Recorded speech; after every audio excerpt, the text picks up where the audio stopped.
প্রিয় দর্শক, শুভ সন্ধ্যা। আপনাদের মনে আছে আমি বলেছিলাম যে আমি একটি ছায়া সভা, ছায়া ক্যাবিনেট তৈরি করব এবং রাষ্ট্রীয় গুরুত্বপূর্ণ বিষয়ে আমরা আলোচনা করব। তারই সূত্র ধরে আজকে আমরা আমন্ত্রণ জানিয়েছি আমার চ্যানেলে ডক্টর খলিলুর রহমানকে। আমরা ভারত বাংলাদেশ সম্পর্ক নিয়ে ডক্টর খলিলুর রহমানের সাথে আলাপ করব। ওনার আগে একটু পরিচয় দিয়ে নেওয়া দরকার যে ডক্টর খলিলুর রহমান কে। তিনি 1977 সালে অনুষ্ঠিত প্রথম নিয়মিত বিসিএস পরীক্ষায় প্রথম স্থান অধিকার করেন, করে পররাষ্ট্র মন্ত্রণালয়ে যোগ দেন ক্যারিয়ার ডিপ্লোম্যাট হিসেবে। একই বছর ঢাকা বিশ্ববিদ্যালয়ের অর্থনীতি বিভাগের MA পরীক্ষায় তিনি প্রথম শ্রেণীতে প্রথম হন। 80 থেকে 83 সালে তিনি আমেরিকার ফ্লেচার স্কুল অফ ল এবং ডিপ্লোমেসি, হার্ভার্ড ইউনিভার্সিটির কেনেডি স্কুল অফ গভর্নমেন্টের শিক্ষালাভ করেন, আইন এবং কূটনীতিতে MA এবং অর্থনীতিতে PhD ডিগ্রি অর্জন করেন। তারপর দেশে ফিরে আসেন। এর আগে 1969 সালে তিনি ঢাকা বোর্ডে 6টি বিষয়ে লেটার নিয়ে SSC পাশ করেছিলেন। উল্লেখ করা যেতে পারে যে আগে লেটার পেত সবাই যারা খুব ভালো ছাত্র ছিল, এবং ইউজুয়ালি 5টা বিষয়ে লেটার পেত। তো উনি 6টি বিষয়ে, ষষ্ঠ বিষয় ছিল বাংলায়। আমি কখনো দেখিনি কাউকে যে বাংলায় লেটার পেয়েছেন। খলিল ভাই প্রথম এবং প্রবাবলি একমাত্র যিনি বাংলাতেও লেটার পেয়েছিলেন।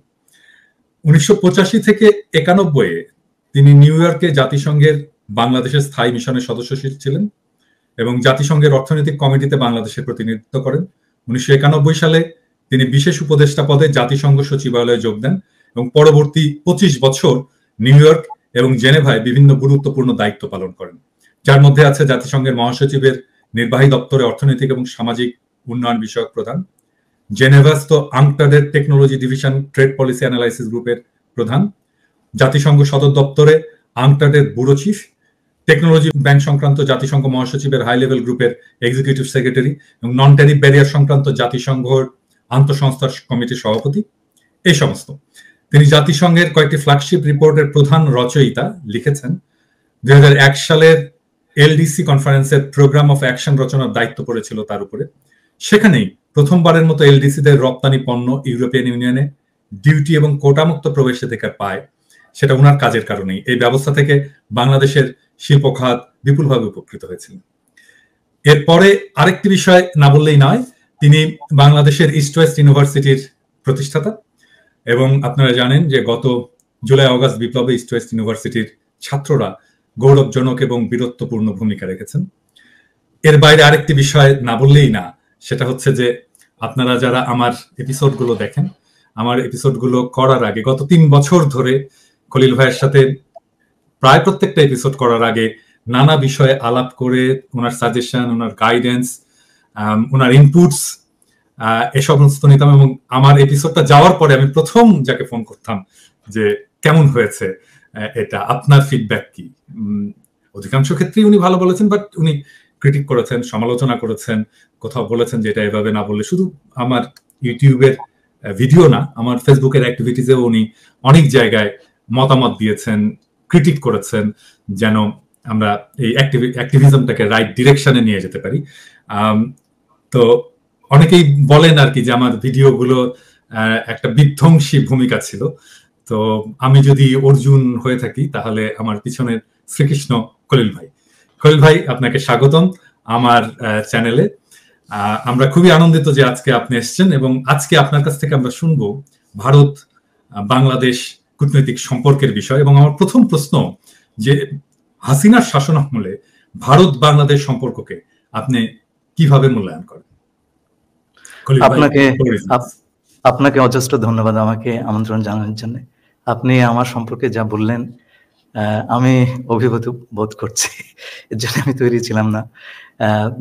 অর্জুনের জায়গায় আমি নাই, তবে কৃষ্ণের জায়গায় আমি নাই, অর্জুনের জায়গায় আপনি 100 বার।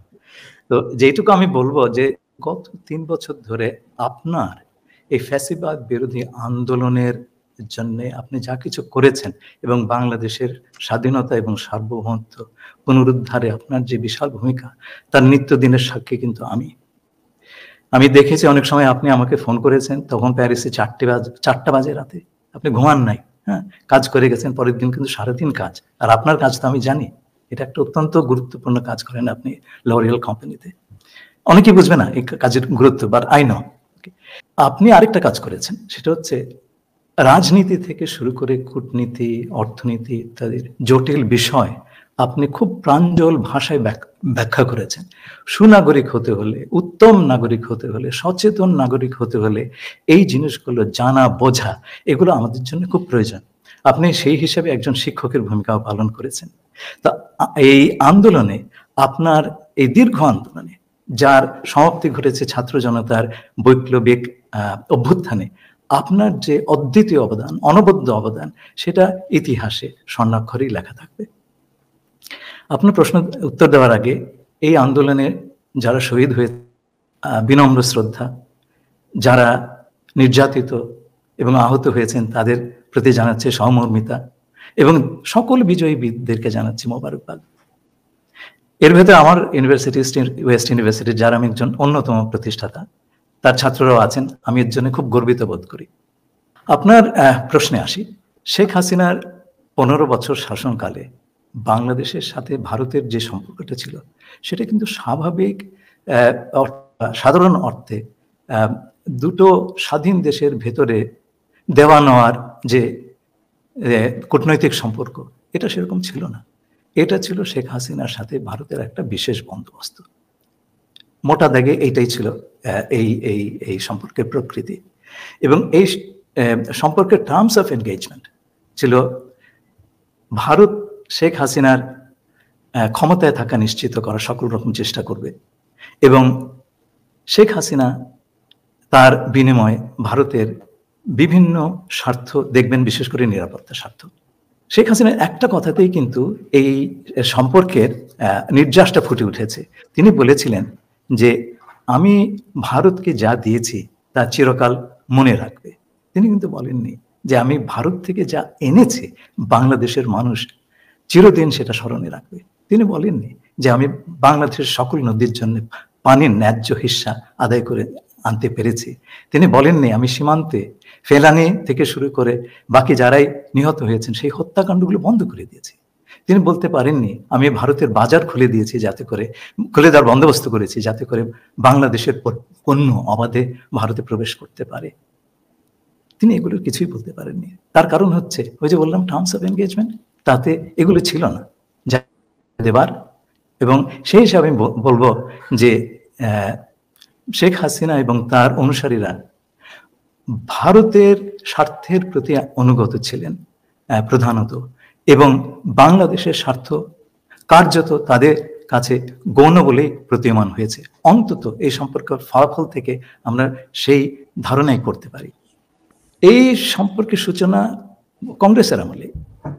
আমাদের মনে আছে 2014 সালের নির্বাচনের আগে, 2013 সালের ডিসেম্বরে সম্ভবত, ভারতের পররাষ্ট্র সচিব সুজাতা সিং ঢাকায় উড়ে এসেছিলেন মিস্টার এরশাদকে ঘাড় ধরে নির্বাচনে আসবার ব্যবস্থা তিনি করেছিলেন। আমরা দেখেছি সেটা। সেখান থেকে সেটা কিন্তু এই সম্পর্কের সূচনা লগ্নের একটা ঘটনা। এবং 14 সালের নির্বাচন কি হয়েছে সেটা আমরা জানি। এরপরে আমরা দেখেছি গত নির্বাচনে কিভাবে প্রেসিডেন্ট বাইডেনের বাংলাদেশে গণতন্ত্র পুনঃপ্রতিষ্ঠার যে এজেন্ডা ছিল সেটাকে ভারত কিভাবে ভণ্ডুল করে দিয়েছে, এবং এই কাজটাই এই দামি নির্বাচনের পথটা প্রশস্ত করেছিল। এটা আমরা সেদিন আমরা দেখলাম। হাসিনা এবং তার অনুসারীরা এর জন্য বলেছি যে বাংলাদেশের স্বার্থের প্রতি চরম উদাসীনতা দেখিয়েছেন, এবং এজন্যে তার দলের একজন প্রার্থী বলতে পেরেছিলেন যে আমি হাসিনারও প্রার্থী, ভারতেরও প্রার্থী। আপনি ভাবা যায় এই কথা? একটা স্বাধীন দেশে এরকম একটা কথা কেউ বলবে? তো এই বিশেষ বন্দোবস্ত হিসেবে বাংলাদেশ কেবল তার ন্যায্য যে প্রাপ্তি সেটা থেকে বঞ্চিত হয়েছে তা নয়, বাংলাদেশের রাষ্ট্রের এবং বাংলাদেশের জনগণের অপূরণীয় ক্ষতি হয়েছে। তাতে আমাদের স্বাধীনতা এবং সার্বভৌমত্ব বিঘ্নিত হয়েছে। আমাদের মানুষের গণতান্ত্রিক অধিকার, বাক স্বাধীনতা এবং অন্য সকল ধরনের স্বাধীনতা বিলুপ্ত হয়ে গিয়েছিল। এই সময় আমরা স্বাধীনতা, সার্বভৌমত্ব, জাতীয় মর্যাদা, যে তিনটা শব্দ আমরা সবসময় ব্যবহার করতাম, আমরা বলেছি এই কথাটি। দ্বিতীয়, এবং আপনি দেখেন ওই সময়টাতে যে ভয়াবহ রকমের অমানবিকতা হাসিনা সরকার প্রদর্শন করেছে, সেটা আমরা আমাদের জীবিত স্মৃতিতে দেখি নাই। হ্যাঁ, যে ধরনের অপরাধ সংগঠিত হয়েছে, আপনার ধরেন বিচার বহির্ভূত খুন, তারপর আপনার গুম করে দেওয়া, ভুতুরে মামলা, লক্ষ লক্ষ, যারা আপনার বিরোধী মত বা বিরোধী দল দমনের এমন কোনো চেষ্টা নাই, করা হয় নাই। আপনি তো তার একজন ভিকটিম, থাকতে পারেননি দেশে। তো ধরেন এগুলো আয়নাঘর ভাবা যায়। আমার ওই আয়নাঘরের ছবিগুলো যখন দেখলাম, আমার নাৎসিদের কনসেন্ট্রেশন ক্যাম্পের কথা মনে হলো। আমাদের দেশের লোক হয়ে আমাদের দেশের মানুষকে এরকম একটা অবস্থায় ফেলে দেওয়া, আমি কিন্তু ভাই সেটা খুব একটা দেখি নাই। এছাড়াও বাংলাদেশের অর্থনীতি আপনি চিন্তা করে দেখেন, ব্যাপক লুটপাট এবং টাকা পাচার করে আমরা আজকে এই অবস্থায় এসেছি। এই টাকাগুলো যদি বাংলাদেশে থাকতো, আমাদের রিজার্ভের কোনো সমস্যা থাকতো? আপনি বলেন। তো এই যে একটা ব্যবস্থা, এতে আমাদের যে সমস্ত ক্ষতি হলো, সেই ক্ষতি অনেক কিছু পূরণ করা যাবে না। কিন্তু আয়রনিটা হচ্ছে, সুপ্রিম আয়রনি, এই এত সব আটঘাট বেঁধেও হাসিনা কিন্তু ক্ষমতায় থাকতে পারলেন না। তাকে অনেকটা চোরের মতো দেশ ত্যাগ করতে হলো, তার সমর্থকদের দলকে ভয়ে ভয়ে একটা বিপদে ফেলে দিয়ে। এই ধরনের কাপুরুষতা আমরা এরশাদের কাছেও দেখি নাই। না, এরশাদ অনেক সাহসী ছিল। এরশাদকে বলা হয়েছিল যে আপনি চলে যান, এরশাদকে কিন্তু প্রস্তাবটা দেওয়া হয়েছিল যে আপনি চলে যান, এরশাদ কিন্তু রাজি হয়নি। জি, তো দেখেন, আর অন্যদিকে ভারতও তো রাখতে পারলো না এই ব্যবস্থাটা। বাংলাদেশের ছাত্র জনতার শক্তির সামনে টিকতে পারলো না। এটা কিন্তু একটা ইম্পর্টেন্ট জিনিস। এবং ভারত সংক্রান্ত বিভিন্ন রকমের ভয় টয় ছিল মানুষের ক্ষেত্রে, সবগুলো কেটে গেল। তো আমার মনে হয় যে এটা ভারতের পররাষ্ট্রনীতি এবং বাংলাদেশ নীতির জন্য বড় রকমের একটা ধাক্কা। এটা ঠিক যে এটা তো ধাক্কা, অবশ্যই ধাক্কা। তো এখন ভবিষ্যতে এরপরে আমাদের পররাষ্ট্রনীতি বা ভারত নীতি কিভাবে নতুন ভাবে বিন্যাস হবে, আপনার কি মত? ভারত কি করবে সেটা সম্পর্কে কিছু আন্দাজ করতে পারি। আমি আমার দীর্ঘ কর্মজীবনে বিভিন্ন ভারতীয় ডিপ্লোম্যাট, অনেক নামি দামি ডিপ্লোম্যাটের সঙ্গে সান্নিধ্যে এসেছি, তাদের সঙ্গে কাজ করেছি। আমার ধারণা ভারতে বিজ্ঞ অভিজ্ঞ ব্যক্তিবর্গ আছেন নীতি নির্ধারণ মহলে, তারা নিশ্চয়ই অনুধাবন করছেন যে বাংলাদেশে একটা ব্যাপক পরিবর্তন হয়ে গেছে এবং ওই পরিবর্তন, এটা আগের অবস্থায় ফেরত যাবে না। There will be no business as usual. কিন্তু এই জিনিসটা তাৎক্ষণিকভাবে মেনে নেওয়াটা কিছু অসুবিধা আছে। কিন্তু অন্যদিকে মেনে না নিলে পরে একটা দীর্ঘমেয়াদে টেকসই প্রতিবেশী সুলভ সম্পর্ক তৈরি করার কাজটাও দীর্ঘতর হবে, দুষ্কর হবে, অন্যান্যরাও এর ভেতরে ঢুকে যাবে, কাজটা কষ্টকর হবে ভারতের জন্য। যেটা বললাম, ভারতের হাসিনার এই পতন ভারতের জন্য একটা নীতি বিপর্যয়। আমরা কংগ্রেসের আগে এটা শুরু হয়েছিল, কিন্তু এটা শেষটা হলো মিস্টার মোদির আমলে। যে কোনো সরকারের জন্য এই ধরনের একটা বিপর্যয় মেনে নেওয়া কঠিন, দেশের জনগণের জন্য মেনে নেওয়া কঠিন। এবং একটা জিনিস খেয়াল করবেন, মিস্টার মোদি কিন্তু এখন নিরঙ্কুশ ক্ষমতার অধিকারী না, তিনি একজন কোয়ালিশন সরকারের প্রধান। ভারতের কোয়ালিশন সরকারগুলোর আগে কি পরিণত হয়েছে আমরা তো জানতাম। তো এই জিনিসটা মেনে নেওয়া, বাংলাদেশের পরিবর্তন মেনে নেওয়া, বাংলাদেশের এই নীতি বিপর্যয় ভারতের, এটা মেনে নেওয়া তার জন্য রাজনৈতিকভাবে খুব সুখপ্রদ নাও হতে পারে। এর জন্য আমার ধারণা ভারতের এক ধরনের পরিকল্পিত অস্বীকৃতি বা ক্যালকুলেটেড ডিনায়াল সেটা চলছে। এটা শুরুটা কিন্তু আমরা আন্দোলনের সময় থেকেই দেখতে পেয়েছিলাম। আপনার খেয়াল আছে যে বাংলাদেশে নিযুক্ত ভারতের শীর্ষ ডিপ্লোম্যাটরা, সাবেক শীর্ষ ডিপ্লোম্যাটরা, অনেক অনলাইন অফলাইন কমেন্টেটররা যখন এই আন্দোলন একটা অপ্রতিরোধ্য চরিত্র ধারণ করল, তখন তারা সবাই সমস্যারে বলে উঠলেন এইটা সব মৌলবাদীদের কাজ, বাংলাদেশ জঙ্গিদের হাতে পড়ে যাচ্ছে এবং এটা আফগানিস্তান হবে ইত্যাদি ইত্যাদি। এগুলো হচ্ছে ক্যালকুলেটেড ডিনায়াল। এই জিনিসটা তো এখনো রাহুল গান্ধী এখনো বলেছে উগ্রপন্থার উত্থান হচ্ছে আমেরিকায়। এই তো এটা আমরা শুনলাম, শুনে দুঃখ পেলাম। তবে এটা মানে ব্যাপারটা অবাক হওয়ার কিছু নাই, তাদের এক ধরনের ফোবিয়া আছে, তো এটা তো আমাদের বুঝতে হবে। আর তাদের ফোবিয়াটা কি, তাদের ভয়টা কি বাংলাদেশকে নিয়ে? না, তাদের ভয়ের ব্যাপার তো না, এটা স্বার্থের ব্যাপার। আমি আসবো সেই জায়গাটাতে। স্বার্থের ব্যাপার। তারা যেভাবে সাজিয়েছিল, যে যত্নে সাজিয়েছিল একটা জিনিস এবং তার স্বার্থের জন্য, বিশেষ করে নিরাপত্তার স্বার্থ, উত্তর পূর্বাঞ্চলের নিরাপত্তার স্বার্থ, সেইটা হাসিল করার জন্য যেই জিনিসটা সাজিয়েছিল তাসের ঘরের মতো ভেঙে গেল, সাস্টেইন করতে পারলো না, এটা ধরে রাখতে পারলো। এই যে জিনিসটা, যে এটা যে সাস্টেইনেবল না, এটা যে কোনো আক্কেল জ্ঞান সম্পন্ন মানুষই তো এটা বুঝবে। এরা কেন বুঝলো না? তাহলে এত পড়াশোনা, এত ডিপ্লোমেসি, এত কিছু শিখে লাভ হলো কি? জি ভাই, নিজের বাহাদুর আমি জারি করছি না। আপনার খেয়াল আছে 3টা বছর ধরে আমি এই এক কথাই বলেছি। হ্যাঁ, আপনি আমাকে জানতে চেয়েছেন প্রথমে, ভাই এটা টিকবে? আমি বললাম না, এটা তো টিকার জিনিস না। আমি এরকম দেখি নাই তো, এগুলো হয় না। একটা স্বাধীন রাষ্ট্রকে আপনি এভাবে ট্রিট করতে পারেন? আমার এখনো আপনার সেই টোনটা আমার কানে বাজে, ভাই এটা টিকবে না, আপনি এইভাবে বলছেন, পিনাকি এটা টিকবে না, ঠিক এইভাবে বলছেন, এটা টিকার না। কিন্তু এটা কেন তারা বুঝতে পারলো না? এটা হচ্ছে, মানে ধরেন আমরা তো তাদেরকে নানা ধরনের, মানে একটা দেশের মানুষ তীব্রভাবে ভারত বিরোধী হয়ে উঠছে এবং এই রেজিমটা এত অজনপ্রিয়, এটা যে কোনো মুহূর্তে এটা কোলাপস করবে, এরকম একটা অবস্থাও তারা বুঝতে পারলো না। এর মধ্যে আমরা ভারতীয় পণ্য বয়কটের আন্দোলন করলাম, যেটা বিপুলভাবে জনপ্রিয় হয়ে গেল, তারপরেও তারা কেন বুঝতে পারলো না? আপনাকে বলি, একে তো হচ্ছে অজনপ্রিয়তা, এই ব্যাপারটা আছে।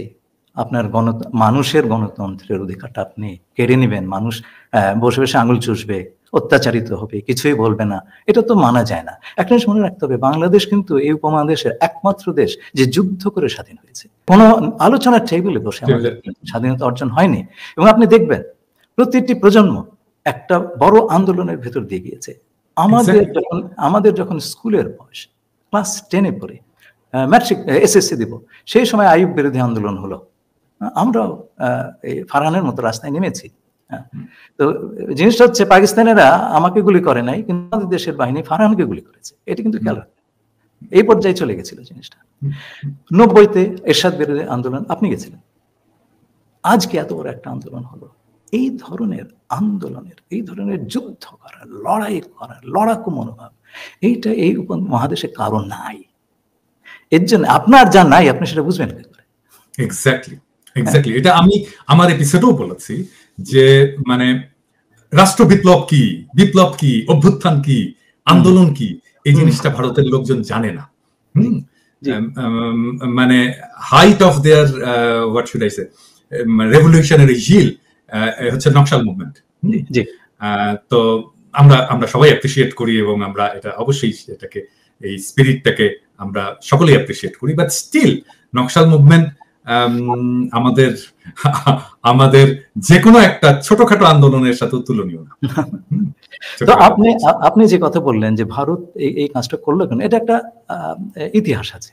এই ইতিহাস আমরা আমাদের কার্যকালের সময় জেনেছি। আমার 2জন মেন্টর ছিলেন ফরেন অফিসে, হুমায়ুন রশিদ চৌধুরী সাহেব, আমি ওনার প্রাইভেট সেক্রেটারি ছিলাম, উনি যখন ফরেন মিনিস্টার ছিলেন, এবং ব্যারিস্টার AK মোর্শেদ, বাংলাদেশের পররাষ্ট্র মন্ত্রণালয় এর চাইতে বড় পণ্ডিত ব্যক্তি কখনো আসেন নাই। উনি যে এসছেন, আমি অবাক হয়েছি, এই ধরনের অফিসার আমাদের ছিলেন। তো তাদের কাছ থেকে আমি ভারতের ব্যাপারে অনেক কিছুই শুনেছি। আপনাকে একটা জিনিস বলি, 1962 সালে চীন ভারত আক্রমণ করে, এবং সেই আক্রমণের সময় এক পর্যায়ে চীনা সৈন্য আসামে ঢুকে যায়। তো আকাশবাণীতে তখন একজন খবর পড়তেন, বিজেন বোস সম্ভবত নাম, উনি ভেবে বলতেন, আকাশবাণী খবর পড়ছেন বিজেন বোস, আমার সেই কথাটা মনে আছে। উনি বলেছিলেন, আসামে আমাদের সৈন্যরা সম্মানজনকভাবে পশ্চাৎ অপসরণ করেছে, মানে ভেগে গিয়েছে। তো ওই সময় পণ্ডিত নেহেরু খুব বিচলিত হয়ে পড়েন। নয়াদিল্লিতে আমেরিকান অ্যাম্বাসেডর ছিলেন বিখ্যাত অর্থনীতিবিদ, হার্ভার্ডের প্রফেসর জন কেনেথ গলব্রেথ, আমরা ওনার বই পড়েছি। তিনি ছিলেন প্রেসিডেন্ট জন এফ কেনেডির ব্যক্তিগত বন্ধু। তো তার মাধ্যমে পণ্ডিত নেহেরু প্রেসিডেন্ট জন এফ কেনেডিকে একটা অনুরোধ করতে বলেন পাকিস্তানের প্রেসিডেন্ট আইয়ুব খানকে, যাতে পূর্ব পাকিস্তানের, তদানীন্তন পূর্ব পাকিস্তানের ভেতর দিয়ে ভারতীয় সৈন্য চলাচলের অনুমতি দেওয়া হোক। তো আইয়ুব খান আরেক কাঠি সরস, উনি বললেন যে আমরা তো আমেরিকার সামরিক জোটে আছি, সিটো সেন্টো, হ্যাঁ, ওনাদেরকে আসতে বলেন, আমরা খুলে দিব। তো পণ্ডিত নেহেরু তো তখন জোট নিরপেক্ষ আন্দোলনের নেতা, আমেরিকার এখনো তো আমেরিকার সঙ্গে ওনার কোনো জোটে যাননি, যার কারণে আমেরিকা তাদেরকে এলাই মনে করে না। পার্টনার মনে করে, তাই না? ওই যে ঘটনা, পণ্ডিত নেহরু এরপরে কিন্তু বেশি দিন বাঁচতে পারেননি। অনেকে বলেন ওই ঘটনার একটা প্রভাব তার উপরে পড়েছিল। তো ধরেন তার কন্যা যখন দেখলেন বাংলাদেশ যুদ্ধের সময় তারা একটা সুযোগ পেলেন বাংলাদেশকে ওই ব্যবহার করা সেভেন সিস্টারের সঙ্গে সংযোগের জন্য, সেই সুযোগটা হাতছাড়া করতে চাইলেন না। এর জন্য বাংলাদেশের প্রবাসী সরকারের সঙ্গে তারা একটা 25 বছরের চুক্তি করেছিলেন। সেই চুক্তির কথা আমি হুমায়ুন রশিদ চৌধুরী সাহেবের কাছ থেকে শুনেছিলাম। উনি তখন দিল্লিতে প্রবাসী সরকারের প্রতিনিধি। প্রবাসী সরকারকে তখনও ভারত স্বীকৃতি দেয় নাই, হ্যাঁ, সরকার হিসেবে আমলে নেয় নাই। তারপরে তার সঙ্গে এই চুক্তিটা করে। চুক্তি করার পরে অ্যাক্টিং প্রেসিডেন্ট সৈয়দ নজরুল ইসলাম সাহেব খুব সজ্জন ব্যক্তি ছিলেন, উনি অজ্ঞান হয়ে পড়েন। চুক্তিটা এতই আত্মঘাতী ছিল। তো পরে শেখ মুজিব এসে তার পরিবর্তন ঘটান। একটা ক্রেডিট আমাদেরকে শেখ মুজিবকে দিতেই হবে, সেটা হচ্ছে বাংলাদেশ থেকে ভারতের সৈন্য দলকে বাড়িতে পাঠিয়ে দেওয়া, এই কাজটি তিনিই করেছিলেন। এবং বাংলাদেশে সেই সময় আর কোনো ব্যক্তিত্ব ছিল না যারা এই দুঃসাধ্য কাজটি পারতেন। এবং বাংলাদেশকে স্বাধীন একটা দেশের ভিত্তিতে প্রতিষ্ঠা করার জন্য এটা একটা অত্যন্ত বড় কাজ ছিল। এই কথাটা কিন্তু আমাদের ভুলে চলবে না। তো যাই হোক, এই যে বাংলাদেশের ভেতর দিয়ে একটা করিডোর পাওয়ার আকাঙ্ক্ষা, এটা কিন্তু ভারতের আজকের নয়, অনেক দিনেরই, সে 62 সাল থেকে। এই কথাটা আমাদের বুঝতে হবে। তো এই যে বাংলাদেশের সঙ্গে যে সিকিউরিটি অ্যারেঞ্জমেন্ট হলো, হাসিনাকে ক্ষমতায় রাখা ইত্যাদি, তো ভারত যে এক ঝুড়িতে সব ডিম রেখে দিল, সেটার ওই আমার মনে হয় অ্যাবাইডিং রিজন হচ্ছে ওই যে আপনার একটা ট্রমা, 62 সালের ট্রমা যায়নি তো। তো এখন এই যে সাজালো জিনিসটা টিকলো না ভাই, টিকলো না, এবং ক্ষতি তো হলো বাংলাদেশের মানুষের সব ধরনের আস্থা বা আপনার বন্ধু ভাবাপন্নতা, ভারত সরকারের জনগণের কথা বলছি না, সেটা তো অনেকটাই নষ্ট হয়েছে। এতে ভারতের ক্ষতি হলো বলে আমি মনে করি। তবে আমার ধারণা যে অন্তর্বর্তীকালীন সরকার যেহেতু দীর্ঘস্থায়ী নয়, ভারত এই মুহূর্তে তার সম্পর্ক যে আমূল পরিবর্তন করবে তা নয়, এটা তারা হোল্ডিং অপারেশন হিসেবে রেখে দিবে, যাতে বাংলাদেশ থেকে ভারতের জন্য কোনো ক্ষতিকর ঘটনা না ঘটে তার চেষ্টা তারা করবে, এবং করাটাই স্বাভাবিক।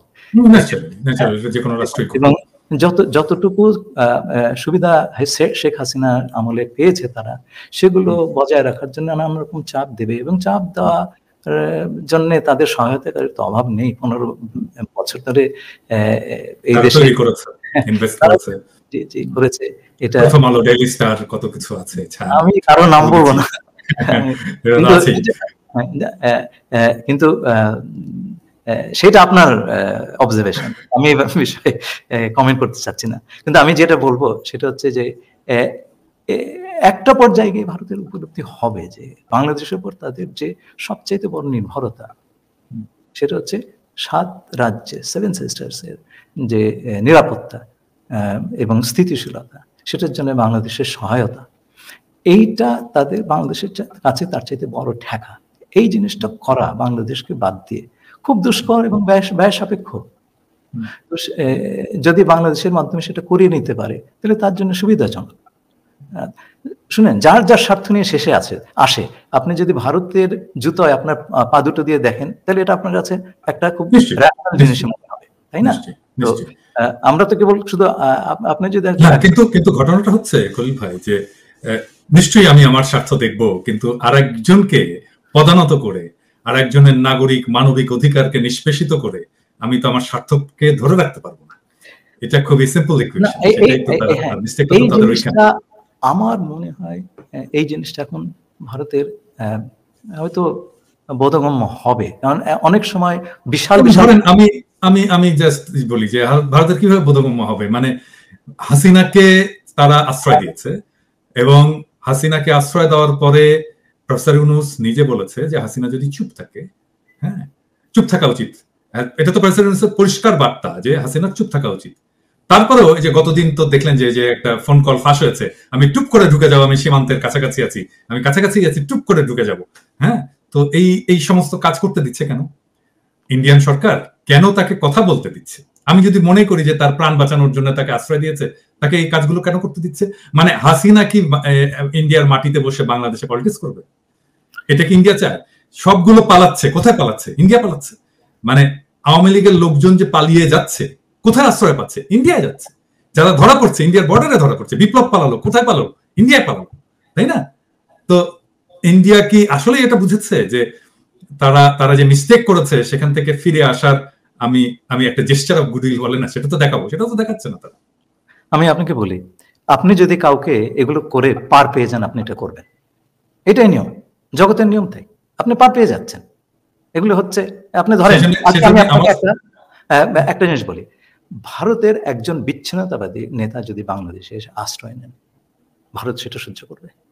এক্স্যাক্টলি।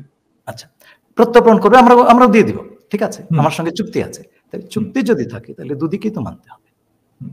হ্যাঁ, একতরফা তো আপনি মানতে পারেন না। কিন্তু আমরা কি সে কথা বলেছি? আমরা যদি আমরা যদি এই কথাগুলি না বলি যে আমার অপরাধী, এখন তো তার বিরুদ্ধে মামলা হচ্ছে, তো এখন আমাদের দেশের অপরাধীরা আপনার দেশে একটা অভয়ারণ্য পাবে, আর আপনি চাইবেন এইখানে আপনার অপরাধীরা আমরা টুপ করে ধরে ফেলি এলেই। এটা তো হয় না। কিন্তু আমরা কি কথা বলছি? এখন তো আবার একটা প্রশ্ন আসতে পারে, মানে ধরেন হাসিনার লোকরা বলতে পারে, আপনি তো প্যারিসে বসে পলিটিক্স করলেন, বাংলাদেশের বিপ্লব করলেন, আপনি কিভাবে করলেন? আমি তো পলিটিক্যাল রিফিউজি। সে তো পলিটিক্যাল রিফিউজি না, সে তো অ্যাসাইলামও পায়নি। সে কোন স্ট্যাটাসে আছে? তার স্ট্যাটাস কি? তার ডিপ্লোম্যাটিক পাসপোর্টও নাই, সে তো ভিসাও পায়নি, তাই না? আমি আপনাকে বলি যে না, এটা আপনার আইন, নীতি, নিয়ম সেগুলোর কথা হচ্ছে না। আমি পারলে আমি করবো, আপনি না পারলে, আপনি পারলে আপনি করেন। আপনি বলেন কালকে ফেরত দিতে হবে, এই যে ফোন কল পেয়েছি, আপনি ফেরত দেন, আপনি দাবিটা করেন। সেই দাবিটা যদি না করে, তাহলে ওরা যদি চালিয়ে যায়, আপনি কি করবেন? আপনি নীরবতা হচ্ছে সম্মতির লক্ষণ। আপনি নীরব আছেন, তার মানে আপনি মেনে নিচ্ছেন। এই যে মেনে নেওয়ার একটা কালচার তৈরি হয়েছে আমাদের দেশে দীর্ঘদিন ধরে, এই কালচারটা যদি মানে চলতে থাকে, তাহলে তো আবার এদের পুনর্বাসিত হওয়া তো কেবল সময়ের ব্যাপার মাত্র। সেটা তো আমাদের বুঝতে হবে। তো সেই কথাটাকে আমরা বলছি, আমরা কি বলছি যে ঠিক আছে, তোমার সঙ্গে আমি ডিল করব সার্বভৌমত্ব সমতা ভিত্তিতে। আমি জানি তোমার চাইতে আমার শক্তি কম, তোমার চাইতে, কিন্তু কেবলমাত্র শক্তির বিচার দিয়ে দুটো দেশের সম্পর্ক হয় না। তুমি আমার সঙ্গে চুক্তি করেছো বন্দি প্রত্যর্পণের চুক্তি, আমি এই চুক্তি মানবো। তোমার দেশের মন্দ লোক আমার দেশে এলে আমি ফেরত দেবো, কিন্তু আমি চাই যে তুমিও এই চুক্তি একইভাবে মান্য করো। এই কথাটা তো আমাদের বলতে হবে। আমি যদি একটা জিনিস দাবি না করি, আমি যদি চুক্তির আমার দিকটার কার্যকারিতা দাবি না করি, আমাকে কে দেবে ভাই? এটা তো দুনিয়ার নিয়ম। তো আপনি যেমন একটা ভাড়া বাসায় আছেন, ভাড়া দিচ্ছেন না, আর বাড়িওয়ালাও কিছু বলছেন না, আপনি কি করবেন? ভাড়া দিবেন না, তাই না? না, এখন ধরেন আমরা এখন এই যে ভারতের সাথে আমাদের সম্পর্ক, আমরা সেটাকে কিভাবে পুনর্বিন্যাস করি?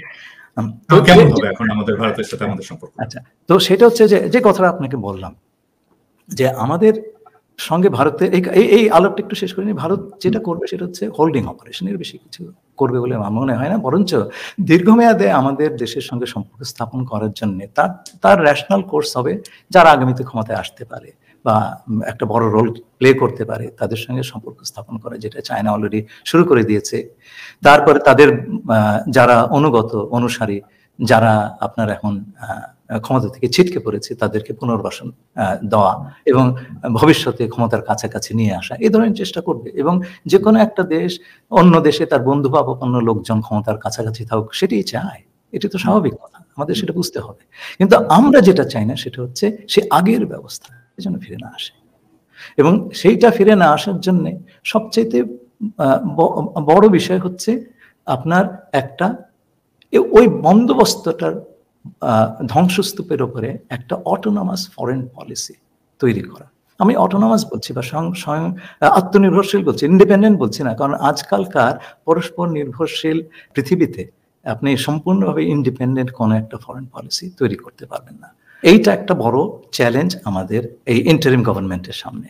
রাষ্ট্র সংস্কারের কাজটা সম্পূর্ণ হবে না যদি আপনি পররাষ্ট্র সম্পর্কের বিষয়টা সংস্কার না করেন। যে জায়গায় চলে গিয়েছিল বাংলাদেশের ফরেন পলিসি বলে কিছু ছিল না, আপনাকে সেটা তো পুনরুদ্ধার করতে হবে, পুনর্নির্মাণ করতে হবে, এবং সেটা পুনর্নির্মাণ করতে হবে এমনভাবে যেটা আমাদের স্বার্থ সমুন্নত রাখে। আমি আসবো কিন্তু তার আগে আমি আরো দুটো চ্যালেঞ্জের কথা বলে নিচ্ছি। প্রথম চ্যালেঞ্জ হচ্ছে এই সরকারের সামনে ভারত যে ধরনের চাপ দেবে বা দিচ্ছে সেগুলো মোকাবিলা করা, এবং সেইটা না করতে পারলে, সঠিকভাবে না করতে পারলে এই ফ্যাসিবাদের সমর্থকদের পুনর্বাসন সহজতর হবে, এটা আপনি ঠেকাতে পারবেন না। তাহলে পরে এত মানুষ কেন শহীদ হলেন, রক্ত দিলেন, হ্যাঁ, আহত হলেন, চোখের অশ্রু। এমনকি দু একটা এক্সাম্পল দিতে পারেন যে যেখানে ভারত এর মধ্যে চাপ দিয়েছে এবং আমরা সাকসেসফুলি সেটাকে মোকাবেলা করতে পারিনি, দু একটা এক্সাম্পল? না, আমি বরঞ্চ বলবো সাকসেসফুলি যেটা মোকাবেলা করেছি। যেমন আমাদের প্রধান উপদেষ্টা প্রফেসর ইউনূস দ্ব্যর্থহীনভাবে বলেছেন যে ভারত যে কাজটি করছে, যে বাংলাদেশে জঙ্গি উত্থান ইত্যাদি, এগুলো এক্সাজারেশন, হ্যাঁ, এগুলোর কোনো ভিত্তি নেই। হ্যাঁ, সেখানে উনি খুব জোরের সঙ্গে রিফিউট করেছেন। উনি হাসিনা সম্পর্কেও যথেষ্ট শক্ত ভাষায় বলেছেন ইটস টু আর্লি। এখনো এই বিষয়ে এক ধরনের কোনো জাজমেন্ট দেওয়া বা কোনো রায় দেওয়ার সময় আসেনি। আমাদের আরেকটু, আমি আজকে একটা এপিসোড করছিলাম, রেডি করছিলাম, এই যে ধরেন রাহুল গান্ধীর যে বক্তব্য, যে উনি বললেন যে বাংলাদেশে উগ্রপন্থার উত্থান হচ্ছে, এটার কিন্তু একটা রিবাটাল দিয়েছেন আমাদের পররাষ্ট্র উপদেষ্টা তহিদ সাহেব। উনি বলেছেন এটা সত্য নয়। হ্যাঁ, মানে আমার এটা শুনে খুবই মেজাজ খারাপ হয়েছে। মানে এটা তো কোনো শক্ত প্রতিবাদ হলো না। এটা সত্য নয় মানে কি? উনি কি ট্রাইব্যুনালে দাঁড়াইছেন আর রাহুল গান্ধী কি তাকে জেরা করতেছে যে বলবে আপনি কি এটা করেছেন? না, এটা সত্য নয়। এরকম করে কথা বলে, এরকম করে কথা বললে তো কোনোদিনই ভারতের সামনে শক্ত হয়ে শির দ্বারা উঁচু করে দাঁড়াতে পারবে না। মানে আমি যেটা বলি আর কি, আমি তো মেঠো ভাষায় কথা বলি, আপনি তো জানেন আর কি। আমি বলি যে ইন্ডিয়ার সাথে কুত্তার মতো ব্যবহার করতে হবে, কেউ করে কথা বলতে হবে। এটা না বললে ওরা ঠিক হবে না। সবসময় কেউ করে, হ্যাঁ, উগ্রভাবে, হ্যাঁ, এই কথাটা যদি না বলতে পারে, ওরকম ভদ্র মানুষ, এরকম পুতু ভাবে কথা বলা মানুষ, ওখানে একজন একদম খুব অ্যাগ্রেসিভ কাউকে লাগবে, একদম খাও করে ধরবে। হ্যাঁ, কথা বললে খাও করে ধরবে। জয়শঙ্কর তো এরকম খাও করে, তাই না? জয়শঙ্কর তো এরকমই খাও করে, মানে ভদ্র ভাষায় করে কিন্তু খাও করে। তো ওই রকম একজন লাগবে, ভেরি অ্যাগ্রেসিভ। তাছাড়া এই ইন্ডিয়ার এই ইয়েগুলোকে সামলানো যাবে না। ভাই, আপনি এই যে এই কথাটা বললেন, শক্ত ভাষায় আপনি দেখেন না, আমি তো আমেরিকায় থাকি। আমেরিকা সবচেয়ে শক্তিশালী দেশ পৃথিবীতে, সে অর্থনীতি বলেন, সমর শক্তি বলেন। তো সেই দেশের পক্ষে খুব শক্ত ভাষায় কথা বলা সম্ভব। আমাদের সমস্যাটা কোথায় জানেন? 15 বছর ধরে আমরা এক ধরনের ভোকাবুলারি বা ভাষায় অভ্যস্ত হয়ে গেছি, যেমন বন্ধু দেশ, রাইট, এই ধরনের ভাষা, তাই না? আচ্ছা, এবং এক ধরনের ভারত ভীতির রেশ রয়ে গেছে, এখনো রয়ে গেছে বাংলাদেশে। হ্যাঁ, মনে করতো যে র মানে একেবারে জেমস বন্ড, র এর এজেন্ট মানে এক একজন জেমস বন্ড। হ্যাঁ, কিন্তু আমরা তো এইটা ভুলে যাচ্ছি কেন, যে এত সব জিনিস টিকলো না আমাদের ছাত্রদের সামনে। এটা তো ভুলে গেলে হবে না, তাই না? তো এর জন্য আমার মনে হয় যে কথাটাতে আমি একটু পরে আসবো, নতুন ফরেন পলিসির কথা আমি আসবো সেটাতে, কিন্তু আমি প্রথম যে চ্যালেঞ্জের কথা বললাম, ভারতের চাপ, এই চাপ নেওয়াটা এবং খুব শক্তভাবে এই চাপ নেওয়াটা, এটা খুব প্রয়োজন। সেকেন্ডলি, ভারতের নীতি বিপর্যয়ের কারণে এক ধরনের কৌশলগত আপনার শূন্যতার সৃষ্টি হয়েছে, এবং এই শূন্যতার সুযোগ কিন্তু এখানকার সক্রিয় নানান ধরনের শক্তি বা স্বার্থ, স্থানীয় বা বিদেশি, তারা নেওয়ার চেষ্টা করবে। আমরা কি এই ব্যাপারে সচেতন আছি? আমরা বুঝতে পারছি কি এই যারা এই বাংলাদেশে নিজের স্বার্থ হাসিলের জন্য বর্ষি ফেলছেন, তারা কি আমাদের স্বার্থের বিরুদ্ধে কাজ করছেন? আমরা কি একটা ফুটন্ত কড়াই থেকে জ্বলন্ত চুলায় পড়ে যাব? এই বিষয়গুলি কেউ ভাবছেন? আমাদের যে অবস্থার উদ্ভব ঘটছে, বিশেষ করে আমাদের আশেপাশের অঞ্চলের অস্থিতিশীলতার কারণে যে পরিস্থিতিতে আমরা পড়েছি, সেই পরিস্থিতি ভেতরে যদি এই ধরনের স্বার্থ বাংলাদেশে এই ধরনের শক্তি ঢুকে যায়, সেটা মোকাবেলা করার পূর্ব অভিজ্ঞতা বা ইনস্টিটিউশনাল ক্যাপাসিটি তো আমরা সেই রকম আমাদের নাই। তো এই জিনিসটা তো আমাদের খুব ভালো করে হ্যান্ডেল করতে হবে, সামাল দিতে হবে। তা নাহলে পরে তো সরকার থাকা দূরের কথা, দেশই টিকবে না ভাই। এটা আমার একটা বড় রকম, আমি রাতে ঘুমাতে পারি না এই কথা ভেবে। এই নিয়ে আমাদের বিস্তর আলোচনার দরকার আছে। বিভিন্ন লোক এখন আসবে বিভিন্ন দেশ থেকে, তার নানান রকম তো আমাদের আমেরিকান বন্ধু আসছে আর কি। তো না তাই না, ধরেন যারা অ্যাক্টিভ ছিল না অ্যাক্টিভ হচ্ছে, হ্যাঁ, অনেকে তার সুর বদল করছে, নতুন নতুন অ্যালায়েন্স তৈরি করার চেষ্টা করছে। আমাদের দেশের ভেতরেও নানান দল, নানান মতের লোকজন নানান রকম কাজ করছে। কোনো there is no method in this madness. তো যার কারণে এটার মানে শেষ কোথায় গিয়ে দাঁড়াবে সেটা আমি ঠিক বুঝতে পারছি না। তো এই নিয়ে এই বিষয়টা নিয়ে যদি সরকার খুব বেশি রকম যথাযথ আপনার নজর না দেয়, আমরা বিপদে পড়ে যেতে পারি। এখানে আরেকটা বিষয় একটু আমি বলতে চাই, সরকার তো ডেফিনেটলি সরকার তো এটা দেখবেই, কিন্তু আসল স্টেক হোল্ডার, আমাদের পাওয়ারের আসল স্টেক হোল্ডার তো আমাদের পলিটিক্যাল পার্টিগুলো, এবং আমরা যদি খুব স্পষ্টভাবে বলি বিএনপি এবং জামাত, তারা এই দুই বৃহৎ রাজনৈতিক দল যারা এই ফ্যাসি বিরোধী আন্দোলনের লড়াইয়ের আমাদের দুইটা প্রধান বিরোধী রাজনৈতিক দল হচ্ছে বিএনপি এবং জামাত। এই বিএনপি এবং জামাতের ভেতরে ইন্টারনালি এই যে গ্লোবাল রাজনীতি, গ্লোবাল পলিটিক্স, গ্লোবাল প্লেয়ার, এদের ব্যাপারে কি এদের সাথে ডিল করার সাফিসিয়েন্ট ক্যাপাসিটি কি ইন্টারনালি তাদের আছে? না, ডাইরেক্ট হয়ে গেল না, ডিল করা তো অনেক পরের কথা। জিনিসগুলি যা ঘটছে সেটা বোঝারই তো সক্ষমতা আছে কিনা সেটাই তো দেখতে হবে। আপনি আগে বুঝবেন তারপরে ডিল করবেন। একটা সময় কিন্তু ছিল, তো সেইগুলি এক পর্যায়ে গিয়ে 2 বছর হোক, 1 বছর হোক, 1.5 বছর হোক, দেশের দায়িত্ব তো ইলেক্টেড বা নির্বাচিত প্রতিনিধিদের উপরই পড়বে, তাই না? এই অবস্থা তো চিরকাল থাকবে না, আনলেস সামথিং এলস হ্যাপেন্স, অন্য কিছু ঘটে না গেলে। আচ্ছা, তো এবং অন্য কিছু ঘটে যাবে না সেটা কিন্তু আপনি দিব্যি করে এখন কেউ সার্টেন না। We are in a very volatile situation.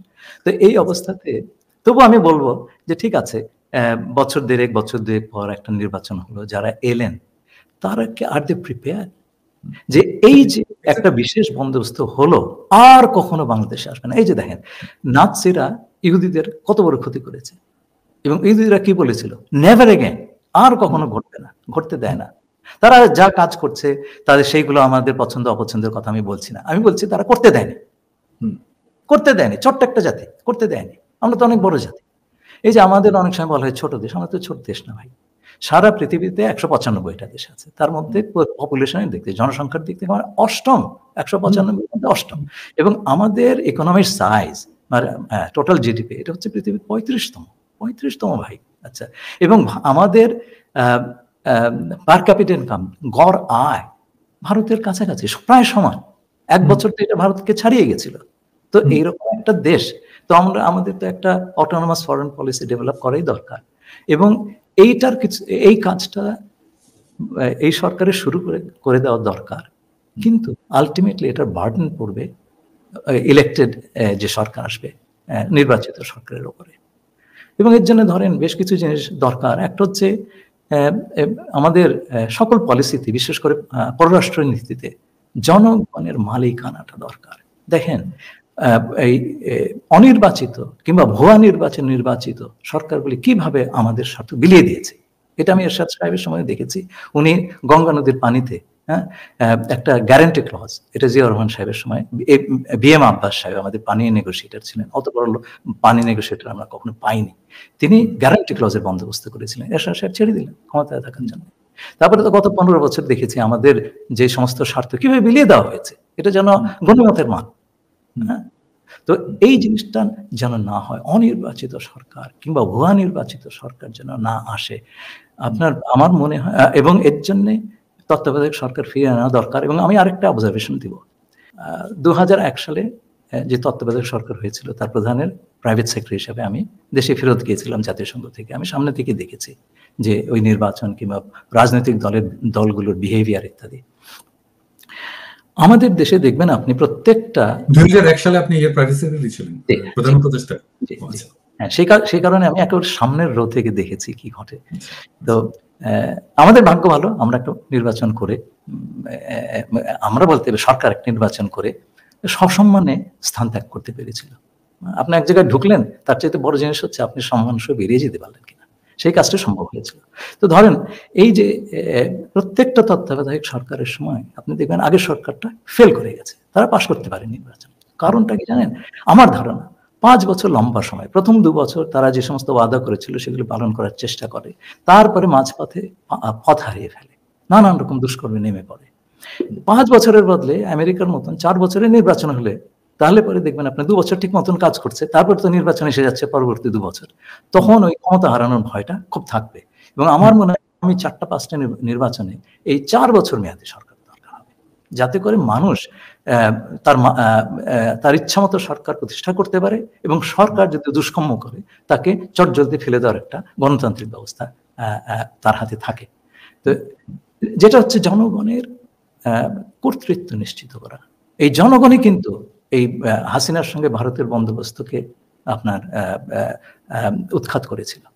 এই জনগণকে অন্য কেউ পারে নাই ভাই। তো সুতরাং এই জনগণকে বাদ দিয়ে আপনি পররাষ্ট্রনীতি করবেন, দেখবেন না তো, আপনি দেশ বিক্রি করবেন। তো সেইটা হচ্ছে 1 নম্বর।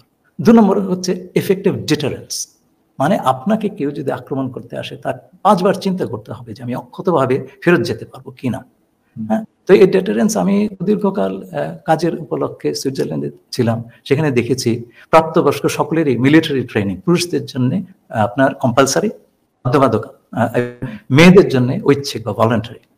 এইরকম একটা সুইজারল্যান্ড একটা ছোট্ট দেশ, আপনি দেখেন ইউরোপের মাঝখানটা একটা ছোট্ট দেশ, তার সে আপনার যুদ্ধ বা সামরিক প্রিপারেশনে খুব বেশি খরচ না করে এই কাজটা করেছে। প্রত্যেকটা মানুষকে সে এনেবল করেছে, তাকে সামর্থ্য দিয়েছে দেশকে বাঁচানোর, এবং আমাদের দেশকে রক্ষা করার যে স্পৃহা সাধারণ মানুষের, জনগণের, সেটা আমরা দেখলাম ভাই।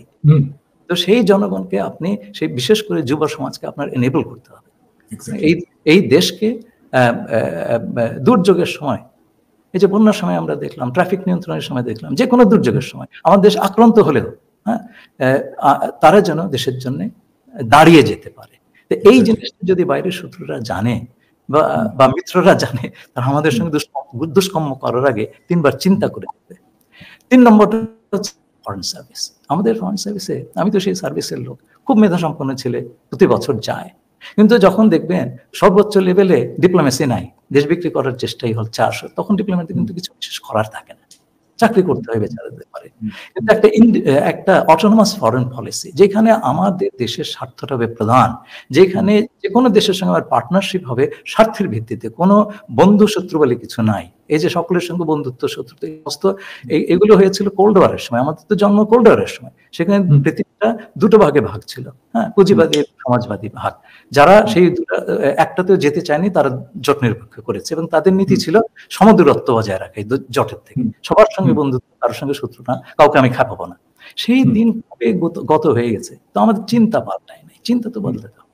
এখন হচ্ছে যে আপনার স্বার্থগত নৈকট্য, আমি যেটাকে একটা সাম্প্রতিক নিবন্ধে বলেছি ভ্যারিয়েবল জিওমেট্রি, যার সঙ্গে আমার স্বার্থের ব্যাপার আছে তার সঙ্গে আমি কাজ করব, তার সঙ্গে আমার স্বার্থের নৈকট্য থাকবে, আর যার সঙ্গে আমার স্বার্থের বিরোধ হবে তার সঙ্গে স্বার্থগত দূরত্ব থাকবে। আমাদের সকল কিছুই হবে আমাদের জাতীয় স্বার্থকে সর্বোচ্চ আদায় করা, এর বাইরে ফরেন পলিসি আর কোনো কিছু, সব দেশে তাই করছে আজকাল, তা এর বাইরে আর কোনো কথা নাই। তো এই জিনিসটা একটা মানে নতুন কাডর অফ ডিপ্লোমেসি, এক্সিস্টিং যারা আছে তাদেরকে তো এই জিনিসগুলি আত্মস্থ করতে হবে। সেজন্য যদি সর্বোচ্চ পর্যায় থেকে আমাদের একটা অটোনমাস ফরেন পলিসি, আত্মনির্ভর ফরেন পলিসির প্রতি আনুগত্য, কমিটমেন্ট, হ্যাঁ, এবং সবসময়কার প্রচেষ্টা থাকে, তাহলে পরে কিন্তু এই জিনিসটা সাকসেসফুল হতে পারে। তো আমি আমাদের ফরেন সার্ভিসের কলিগদের নিয়ে খুবই গর্ববোধ করি, তাদের সঙ্গে আমি কাজ করেছি, আমারই অনুজ সকলে। আমি মনে করি যে ওই রকম একটা পলিসি যদি তাদের হাতে দেওয়া হয়, they will be able to implement it very very well. আরেকটা জিনিস আমাদের মনে রাখতে হবে যে আমাদের দেশে একটা বদ নজির হয়ে গেছে যে বিভিন্ন মন্ত্রণালয় নিজের ডিপ্লোমেসি করে। হ্যাঁ, আমি কোনো বিশেষ মন্ত্রণালয়ের কথা বলবো না, একটা দূত এলো দেখা করতে, অনেক সময় দেখা যাচ্ছে যে আপনার এক ধরনের ইনফেরিয়রিটি কমপ্লেক্স থেকে, তো বিদেশিদের খুশি করার একটা প্রবণতা আছে আমাদের দেশে, আমি দেখেছি, দিয়ে দিল, আরে তুমি কি তোমার বাবার জিনিস দিলে নাকি, এটা তো দেশের স্বার্থ। তো এই খণ্ডিত ডিপ্লোমেসি, হ্যাঁ, বা বিভিন্ন মন্ত্রণালয় তার নিজের ডিপ্লোমেসি করবে, কোনো কোঅর্ডিনেশন থাকবে না, ফরেন অফিস জানবেও না কি হচ্ছে, আমি আমার পলিটিক্যাল স্বার্থ এগিয়ে নিচ্ছি, আরেকজন সেটা আমাদের অন্য জায়গায় বিক্রি করে দিচ্ছে বা কম্প্রোমাইজ করে দিচ্ছে, এটা তো চলবে না। তো এই একটা সমন্বিত মেকানিজম দরকার, সেই মেকানিজমটা আমরা তৈরি করিনি কখনো, যে আমাদের ফরেন পলিসি সেটা আপনার কূটনৈতিক হোক, রাজনৈতিক হোক, অর্থনৈতিক হোক, কমার্শিয়াল হোক, হ্যাঁ, যেটাই হোক, সামরিক কূটনীতি হোক। সামরিক কূটনীতি তো কেবলমাত্র জেনারেল সাহেবরা চালাবেন তা তো নয়, it's part of overall diplomacy. Connect করতে হবে তো সবগুলিকে। তো এই যে সমন্বয়, এই সমন্বয়ের কোনো বন্দোবস্ত বাংলাদেশে পর্যন্ত করা হয়নি। এখন আমার মনে হয় এই কাজটাও এই সরকার করে যেতে পারে, একটু নতুন মেকানিজম, যাতে করে আমরা এই যে আজকে বিভিন্ন শক্তি বিভিন্নভাবে বাংলাদেশে ঢুকে পড়ছে, এখন যদি সকল আপনার প্রধান প্রধান স্তম্ভ সরকারের, যেমন সামরিক বাহিনী কিংবা ধরেন ফরেন অফিস কিংবা হোম মিনিস্ট্রি, তারা যদি একসঙ্গে বসে এই জিনিসটা বোঝার চেষ্টা করে, তাহলে তার ইফেক্টিভনেস অনেক বেশি হবে। খণ্ডিতভাবে এটা তো হবে না ভাই, হয়তো কাজটাই হবে না। তো এই জিনিসটা আমাদের বুঝবার সময় হয়েছে এবং এই কাজটা করবারও সময় হয়েছে। আচ্ছা, ইফেক্টিভ ডিটারেন্স বলে আপনি বললেন যে বাধ্যতামূলক সামরিক ট্রেনিং, যেটা যেটা আমরা অনেকেই প্রমোট করছি, বলছি, সেটা তো আছেই। আর অন্য কিছু কেউ বলতে চান না, আমি জানি না কেউ বলতে চান না কেন। মানে ধরেন আমার মিলিটারি মাইট নিয়ে আমি কেন বলবো না, আমার মিলিটারি মাইট কেমন হতে পারে। হ্যাঁ, যেমন আমি আমার একটা এপিসোডে বলেছি যে আমাদের লং রেঞ্জ মিসাইল লাগবে, এমন রেঞ্জের মিসাইল লাগবে যে যেই মিসাইলটা দিল্লিতে আঘাত আনতে পারে। মানে ডেফিনেটলি আমি তো আমার উপরে আক্রমণ করলে আমি যেন ওখানে মারতে পারি, সেই ব্যবস্থাটা যেন আমার থাকে। তো এটা কি হতে পারে না মানে এফেক্টিভ ডিটারেন্স? আমি জানি আপনি ডিপ্লোম্যাট, আপনি এইভাবে কথা বলবেন কিনা, বাট কিন্তু সাধারণ মানুষের বোঝার উপযোগী করে তো এটা বলতে হয়। আমি যে কথাটা বলবো যে এগুলো তো ডিটেইলের ব্যাপার। আমি যে কথাটা বলবো যে আমাদের এমন কিছু করা উচিত, এমন পর্যায়ে করা উচিত যাতে আমাদের পর আঘাত করার আগে কেউ আঘাত করার আগে 50-100 বার চিন্তা করে যে এটা সামাল দিতে পারবো কিনা। সেটা আপনি নানান ভাবেই করতে পারেন, কিন্তু আমার ধারণা যেটা, সেটা হচ্ছে আমাদের দেশের মানুষ যদি আমাদের প্রতিরক্ষায় বিপুলভাবে অংশগ্রহণ করে, সেটা যে কোনো মিসাইলের চাইতে অনেক বেশি ইফেক্টিভ। আচ্ছা, এর বাইরেও আমরা কি কোনো আঞ্চলিক সামরিক জোট তৈরির পথে অগ্রসর হতে পারি? না, এটা আমি বলবো এটা ঠিক নয়। আমাদের এটাও আমি বলতে ভুলে গেছি, বলা দরকার ছিল যে আমাদের যে ইন্দো প্যাসিফিক অঞ্চলে যে ডেভেলপমেন্টগুলি হচ্ছে, আমরা কিন্তু একটা ইন্ডিপেন্ডেন্ট অ্যাক্টর হিসেবে আবির্ভূত হতে পারি। কারো লেজু হওয়ার দরকার নেই, আমাদের সেই শক্তিটা আছে। আমরা বুঝতে পারছি না আমাদের কি শক্তি আছে, কিন্তু আমাদের ছাত্র জনতা শক্তিটা দেখিয়ে দিয়েছে আমাদের কাছে। আমরা যদি সেটা বুঝতে না পারি, আত্মস্থ না করতে পারি, সেটা আমাদের দোষ। হ্যাঁ, তো সেই শক্তি আমাদের আছে তো ভাই। এবং আমি মনে করি যে কোনো জোটে যাওয়া তো দরকার নাই। আমি কেন কোনো জোটে যাব? আমি ওই যে এই বিষয়ে আমি একটা নিবন্ধ লিখেছিলাম, সিটোর আপনার জোটে পাকিস্তান ছিল, সেইটা ভয় তো ইন্ডিয়া দেখায়, মানে সে তো তার মিলিটারি মাইটের ভয়টা দেখায়, তাই না? তাহলে না, এখানে আমাদের সমস্ত রকম দেশের থেকে প্রাপ্তি আছে। আমার চীনের কাছ থেকেও প্রাপ্তি আছে, পশ্চিমের কাছ থেকেও প্রাপ্তি আছে। আমার সবচেয়ে বড় মার্কেট হচ্ছে পশ্চিম। আমি তো এমন কিছু করবো না যাতে পশ্চিম মার্কেট বন্ধ করে দেয়, তাই না? আচ্ছা, এবং আমাদের কালচারাল যোগাযোগ সেই আপনাদের ব্রিটিশ আমলের থেকে পশ্চিমের সঙ্গে, তাই না? আপনিও তো পশ্চিমে একটা দেশে বসে আছেন, আমিও তাই। আচ্ছা, এগুলো তো হঠাৎ করে কিছু নয়, এটা একটা প্যাটার্নের অংশ। তো আমরা সেই রাস্তা বন্ধ করতে চাই না, আমরা চীনের রাস্তা বন্ধ করতে চাই না, ভারতকে আমরা শত্রু ভাবতে চাই না, আমরা কিন্তু চাই না। কিন্তু আমাকে সেই পথে ঠেলে দিলে আমাকে তো আত্মরক্ষা করতে হবে, তাই না? তো সুতরাং আত্মরক্ষার বন্দোবস্ত, আমরা কারোর সঙ্গে যুদ্ধে যাব না। সেই কারণে আমি মনে করি যে দূরবর্তী কাউকে আঘাত করা ইত্যাদি এগুলোর চাইতে আমার ধারণা, মানুষকে যদি বাংলাদেশের যুব সম্প্রদায়কে যদি আমরা এনেবল করে দিই, সমর্থ করে দিই দেশকে ডিফেন্ড করার জন্য, তাহলে পরে এইটার কার্যকারিতা অনেক বেশি হবে। কোনো জোটে যাওয়ার দরকার নাই, জোটরাই আমাদের কাছে আসবে তো। বাংলাদেশের মিলিটারি ট্রেনিংটা কি খুব এক্সপেন্সিভ? মানে এটা আমরা কেন করিনি এতদিন, বা এখনো কেন চিন্তা করছি না? শুনেন, দেশ বাঁচানো বেশি বড় প্রায়োরিটি না, মিলিটারি এক্সপেন্ডিচার বড় প্রায়োরিটি। আপনি আজকে আমি আপনাকে বলি, দেশে যে দুর্নীতি হয়েছে সেটা যদি আপনি অর্ধেকটা কমায় দিতে পারেন, আপনি বহু বছর ধরে মানুষকে ট্রেনিং দিতে পারবেন, তাই না? আপনি হিসেব করে দেখেন, যদি ধরেন 100 কোটি টাকা বিলিয়ন ডলার পাচার হয়ে গেছে রাফলি, বা 80 বিলিয়ন ডলার, তার যদি 1/4, 1/5 যদি আপনি 1/10 যদি দেয়, আপনি চিন্তা করে দেখেন কত বছর আপনি ট্রেনিং দিতে পারবেন। খরচের কথা আমি ভাবছি না, সেটা সম্ভব, এবং এই খরচটা বাংলাদেশের জনগণ দেবে। আমরা কি শেষ প্রশ্নে যাব যে আমরা কিভাবে আমাদের ফরেন পলিসিটাকে সাজাবো আগামীতে? সেই কথাগুলো বললাম। প্রথম কথাই হচ্ছে যে আপনি আরেকটা প্রশ্ন বলেছিলেন যে আপনি আবার ফিরে আসবেন ওই প্রসঙ্গে। হ্যাঁ, না ওইটাই যে আমাদের ফরেন পলিসি নতুন করে সাজানোর বিষয়টা। তো কিছু কথা আমি বললাম। প্রথম জিনিসটা হচ্ছে আমাদের একটা অটোনমাস ফরেন পলিসি তৈরি করতে হলে আমাদের ফরেন পলিসি কি হওয়া দরকার, হ্যাঁ, সেটা নির্ধারণ করতে হবে। সেটার মাপকাঠি হবে আমাদের স্বার্থ। আমাদের স্বার্থের বাইরে কোনো কথা নেই। স্বার্থের যার সঙ্গে আছে আমি তার সঙ্গে আছি, হ্যাঁ, সেটা স্বার্থগত নৈকট্য যেটা আমি বললাম। যার সঙ্গে স্বার্থ নাই বা যে আমার সঙ্গে বৈরী মনোভাব করবে তার সঙ্গে আলাদা ব্যবস্থা। আচ্ছা, এইটা এক। জনগণের সম্পৃক্ততা এবং মালিকানা, সেটাও আমি বললাম। 3 নম্বর হচ্ছে আমাদের ফরেন সার্ভিসটাকে শক্ত করে সাজানো। এটা অলরেডি খুব ভালো ভালো ছেলে মেয়ে আছে, আমাদের উপাদানটা আছে। তারপরে কোঅর্ডিনেটেড ফরেন পলিসি। এই বিক্ষিপ্তভাবে বিভিন্ন মন্ত্রণালয়ে তার ফরেন পলিসি চালাবে, এটা না করে সবাই মিলে একটা সমন্বিত প্রচেষ্টা এবং সেটার একটা মেকানিজম তৈরি করা। এই কথাগুলো আমি বলতে চেয়েছিলাম, সেটা আমি অলরেডি বলেছি। আচ্ছা, আর দুইটা জিনিস আপনি যেহেতু বললেন, ওই যে $80 বিলিয়ন যেটা পাচার হয়ে গেছে আর কি, এই টাকাটা ফেরত আনাটা কি সম্ভব? হ্যাঁ, সম্ভব।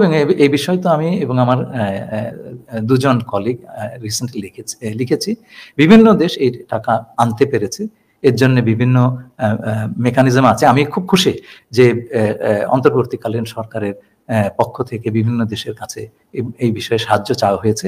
এই অর্থগুলো আইডেন্টিফাই করা খুব কঠিন কাজ নয়, এবং শুধু অর্থ নয়, বিভিন্ন জায়গায় প্রপার্টি করা হয়েছে, এগুলো আইডেন্টিফাই করা অসুবিধা নয়। কিন্তু কাজটা শুরু করে দিয়ে যেতে হবে। এটা দীর্ঘকালীন কাজ এবং এটা চালিয়ে যেতে হবে। আমার তো মনে হয় যে এইটার জন্য সরকার একটা বিশেষ টাস্ক ফোর্স তৈরি করুক।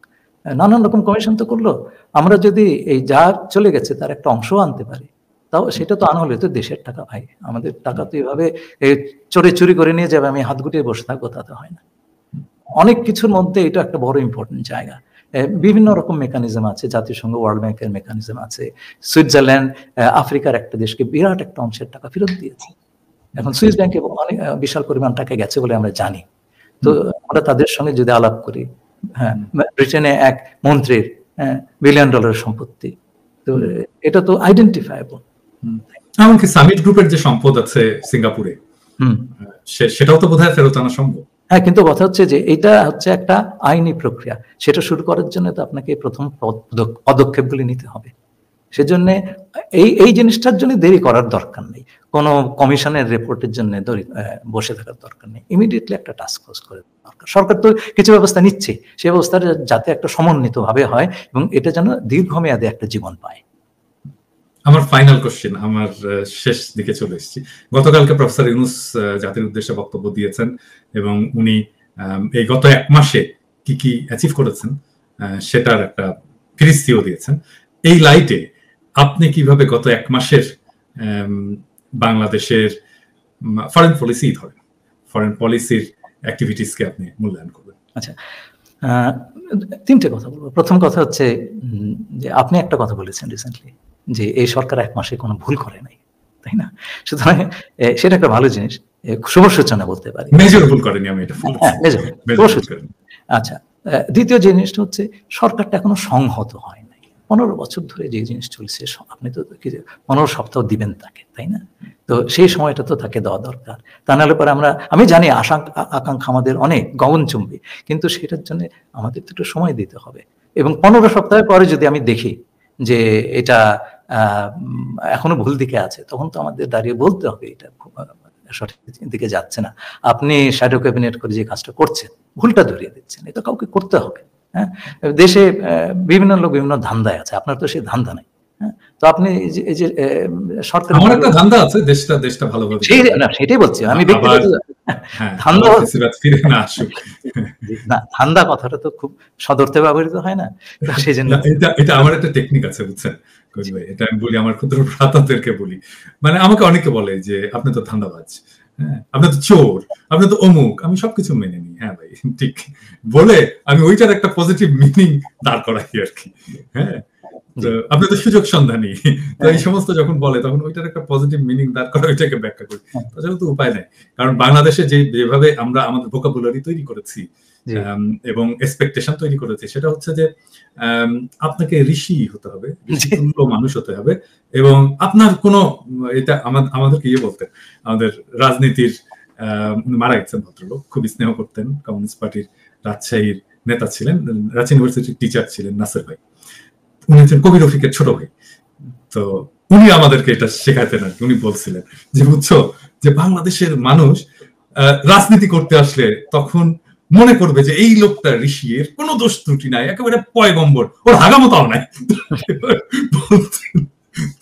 ওই রকম আর কি। তো যে নেগেটিভ মিনিং দিয়ে মানুষকে থামিয়ে দেওয়ার চেষ্টা করা, ওইটাকে একটু রিডিফাইন করা এবং এই অ্যাপ্রোচটাকে চেঞ্জ করার জন্য আমি বলি আর কি। যাই হোক, বলেন প্লিজ। প্রথম কথা হচ্ছে তারা বড় ধরনের ভুল করেন নাই। আমি 15 সপ্তাহ সময় দেব। আমি খুব খুশি হলাম প্রফেসর ইউনূসের একটা কথা শুনে, যে আমাদের অধৈর্য হওয়া দরকার। হ্যাঁ, অধৈর্য হওয়া দরকার, অধৈর্য হব। আচ্ছা, খুব ভালো লাগলো শুনে। তো আমি আপনারা অধৈর্য হবেন না এটা আমি বলবো না।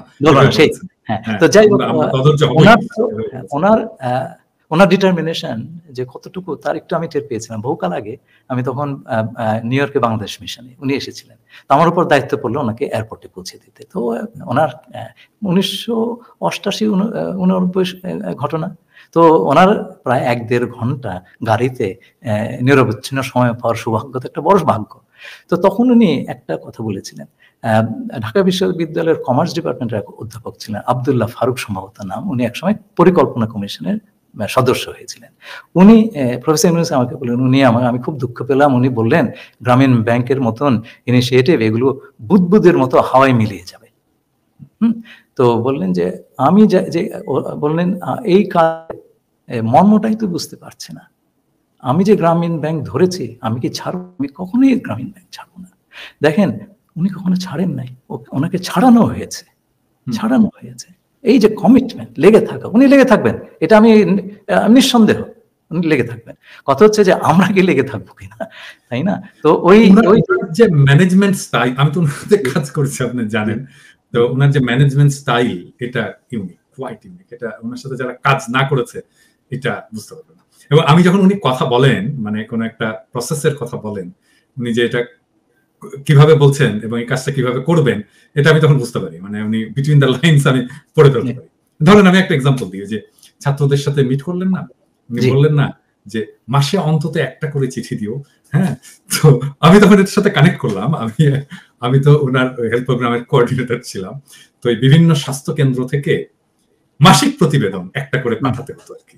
এইটা প্রফেসর ইউনূস নিজে পড়তেন, প্রত্যেকটা নিজে পড়তেন। আমি তো কম্পাইল করতাম, করে ওনাকে পাঠাতাম। হ্যাঁ, এবং শুধু তাই না, তখন স্বাস্থ্যকেন্দ্র তো কম ছিল, তো সেটা তো উনি পড়তেনই।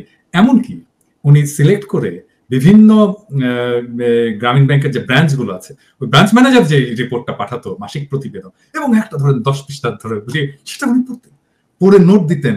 হ্যাঁ, এটা কোয়াইট ইউনিক। এটা এই ম্যানেজমেন্ট স্টাইল আমি কোথাও দেখিনি। ওই চিঠি লিখো, একটা করে চিঠি লিখো।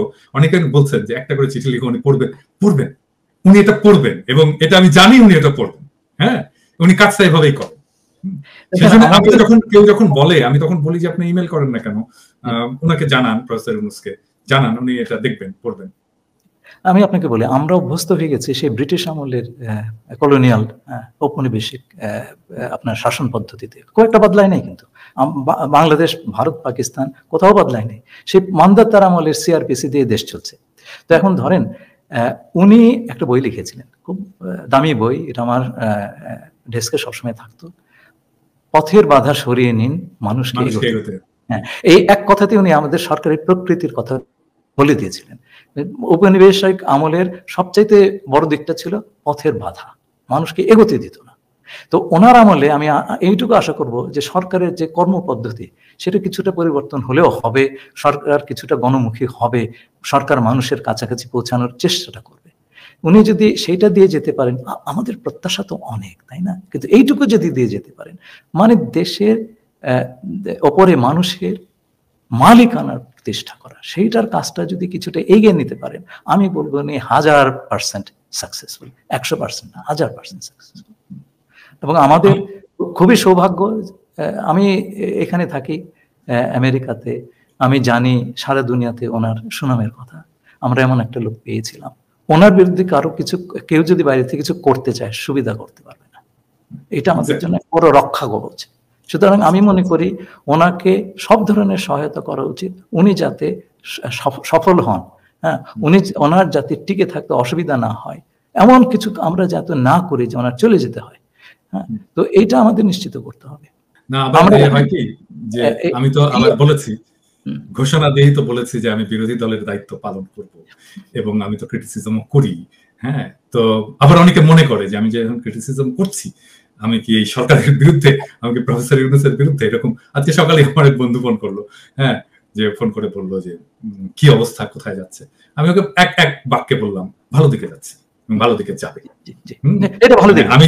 আমি যতই ক্রিটিসিজম করি না কেন, ক্রিটিসিজমটার লক্ষ্যটা হচ্ছে যে আর কেউ যেন না করে ক্রিটিসিজমটা, হ্যাঁ, এবং সরকার যেন সঠিক রাস্তায় থাকে, যে রাস্তায়। এই 60 মিনিটের আলাপের সময় তো আমরা সেই কথাটাই দুজনে আমরা আলাপ করেছি যে অন্য কারো হাতে এই বেসামাল সমালোচনার ভারটা দেওয়া যাবে না, একটা গঠনমূলক সমালোচনা, এবং এর মাধ্যমে একটা দৃষ্টান্ত উপস্থাপন করা হচ্ছে যে এই ধরনের সমালোচনা সম্ভব। হ্যাঁ, সরকারকে গালাগালি না করে, তার যে আপনার গালাগালির লাইসেন্স আছে, আমার নাই।